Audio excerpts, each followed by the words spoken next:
প্রাইভেটের বান্ধবী যখন চোর। এ বাবা, আজকে তো সব আমি ব্লু কালি পেন নিয়ে চলে এসেছি। এই মিষ্টি, তোর কাছে একটা পেন হবে রে, ব্ল্যাক কালি এক্সট্রা। স্যার বলেছিল ব্ল্যাক কালি পেন আনতে সবাইকে। হ্যাঁ, আমার কাছে তো অনেকগুলো পেন আছে। এই নে, তুই একটা ব্ল্যাক কালি নে, তুই এই পেনটাই লেখ, আর এই ব্ল্যাক কালিটাই আমি লিখবো। এই নে। আচ্ছা মিষ্টি, এই পেনটা আমার না? তুই সেদিন চেয়েছিলিস এই পেনটাই লিখবি বলে।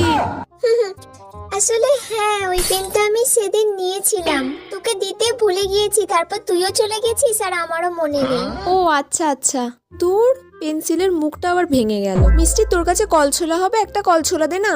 হ্যাঁ, এই নে কলছোলা। আরে, এই কলছোলাটাও তো আমার। তুই আমার কলছোলাটাকেও নিয়ে চলে গিয়েছিলিস। তোকে তো আর পরের দিন থেকে আমি কোনো জিনিসই দেব না।